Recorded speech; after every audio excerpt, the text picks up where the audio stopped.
welcome to the Day in the Life of WinterMarie. In case you don't know, my name is Winter. I am a mom and finance and accounting professional. Here on my platform, I do have chit chats. We'll be talking about motherhood, giving you guys some financial tips that I've used in my personal life to kind of help you get along in your personal life, and also all things beauty, women, and progression. Okay, so please like, subscribe, or follow me on one of my Instagram platforms, which would be _winter_e, for daily updates. So let's jump into it. So today we're going to be talking about paying off debt. I know that it is a very, very, very talked about topic, but I want to talk about some things that we need to do to prepare to pay off debt, and two methods that can essentially help you pay the debt down if you are someone that is living paycheck to paycheck, or you are someone that's finding yourself in a swirl where you're continuously trying to pay off debt, but things keep happening, and then you find yourself in the same spot in kind of that hamster wheel. So a very unpopular opinion is you do need a savings before you start paying off debt. Okay. This does not have to be your full 6-month target that we're typically targeting there.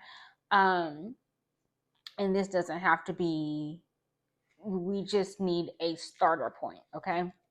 Because ultimately we want to pay off the credit card so that we can save more. Correct. So first you need to do is establish what that starter savings look like for you. So let's say we're just going to start with a small starter savings in case we get a flat tire, or we need to fly out of town because a family member is sick, or we have to take a day off work and you're not paying for it, or something in that nature. So we're going to just start with a small starter balance of $2,000. Okay. So you're going to want to do that first. Get you a balance that you feel is a great starter amount for you to start with. We will continue to build on this, but you're going to need a cushion first. And the reason why is because if you do not have a savings before you start paying off debt, when emergencies happen, you're going to go and spend that money you just paid off on those credit cards and run those credit cards right back up. Okay. So that's the first thing. We also want to make sure that we're bringing in enough income so that we can establish a starter savings and begin to pay off the debt that you have accumulated. So that can also look like you having to pick up a small side job. That can also look like, having to do something a little extra in your evening. Whether you are choosing to do Uber, or you are choosing to sell cakes, or whatever you choose to do, your side business, so on and so forth. That will help us get to the point we need to do. If you don't have any extra money to go towards or start a savings or paying off debt, we're going to find ourselves in a situation where we're just hamster wheeling and hamster wheeling and hamster wheeling, and you're not progressing. Okay. So those are the first things, the two things I want you to do. Establish a starter savings balance. Put it in an account. Don't touch it. If you're not able to put that starter savings in an account right off, you need to make sure you have a second income so that you're able to do that and then begin to start paying off your debt. Okay. So the first two methods I'm going to be talking to you about today is the debt snowball method, and then we're going to also be talking about the debt avalanche method. Okay. So the debt avalanche method is essentially, we're going to focus on paying off the credit cards that have the highest interest first. Okay. The pro to this is it saves you money in the long run, because we know the longer that we stay in these credit cards, the more interest you're going to pay. So what we want to do is we want to tackle the ones that have the highest interest first. Okay. So the industry standard for credit cards, or even a credit scoring model, is they typically like to see your debt down to at least 20 to 30%.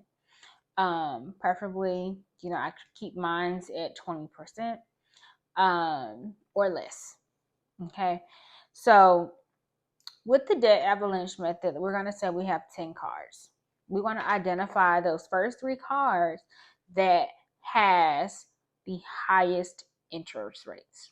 We're not going to touch our savings money. We're just going to leave it over there. We're going to put it in this account. We're not going to bother it.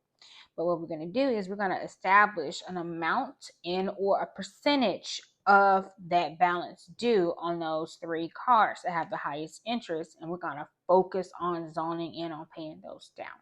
So if you have those 3 cards that are $500 a piece, we want to at least pay, let's say, an amount that you're comfortable with that's more than the minimum payment. Okay.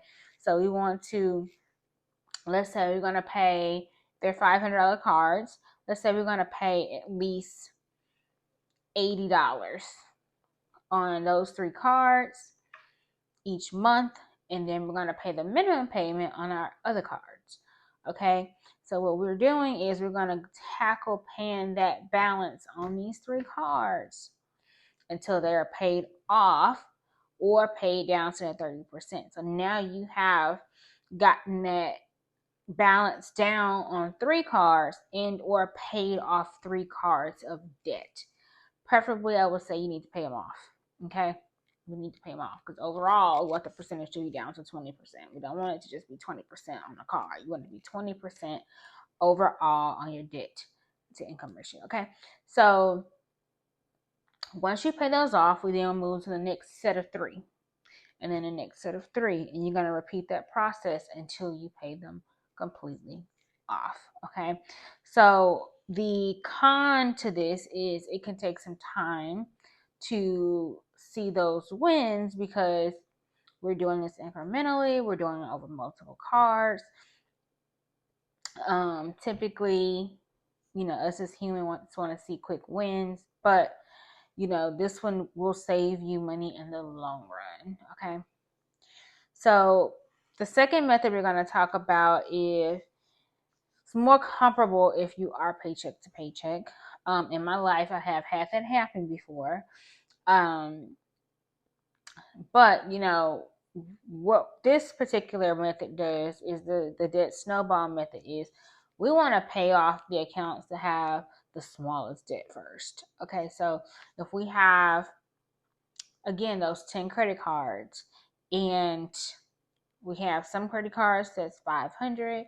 We have some credit cards, the limit is 2,000. And we have some credit cards, the limit is 3,000. So what we want to do is we want to pay off the smallest credit cards first. Okay.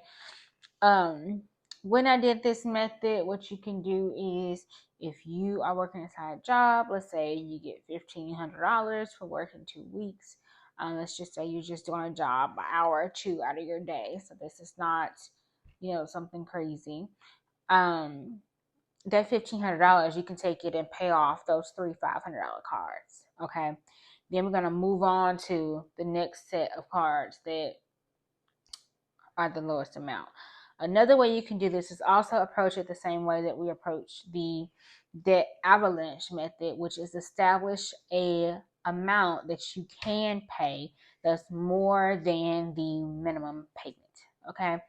And we also want to make sure we're making these on time. Because if you don't make your payments on time, then you're going to get your money ate up in fees and accrued interest. So what you also can do with this method is say, okay, I want to tackle my smallest cards. Instead of it being, we're looking at the highest interest, we want to look at the ones that have the smallest outstanding balance. So we're going to focus again on those 3 that's 500. And let's say we're comfortable with paying $80. Then we're going to focus on paying $80 on those small balance credit cards before we move on to the next 3. The con with this one is you can end up paying more money in the long run, typically because you're not focusing on the credit card that has the highest interest, which will cost you money because the longer, again, like we said, the longer you're in those cards, the more money you will pay. We're focused on paying the smallest ones off first before we're moving into paying those largest ones. And when you're dealing with the debt snowball method. Another way that you can approach the debt snowball method is, as I mentioned, focus on those 3 cards. And once they're paid off, when you get to those larger balanced cards, a lot of times it's easier to try to pay those cards off 50% and then go into the incremental payments to try to get that balance down completely. Because it is hard when you're trying to pay down a high balance and you don't have a specific percentage enough to get that balance down quickly. Okay. So, however, today I've shared you 2 methods that has been helpful to me in my lifetime.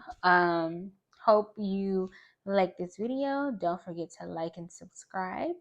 And again, once you pay that debt off, all of that money that you're paying in minimum payments and so on and so forth now can go towards your savings. Now we want to work towards the 6 months. Now we want to work towards the targeted goal. Now you want to work towards the investments, okay? So I will talk to you guys later, and I hope I helped someone today. If you guys like more videos like this, please let me know in the comments. But this is just some feedback that I have that I've used in my lifetime. If you are a business and so on and so forth, I would suggest maybe going to go look at getting a CPA, or working with your accountant, or if you are an individual that's trying to figure this out, you can also go and look for mentorship in the financial aspect as well. So, you will have to look somewhere in your state, or someone that you trust, okay? So I will see you guys later. Have a blessed day.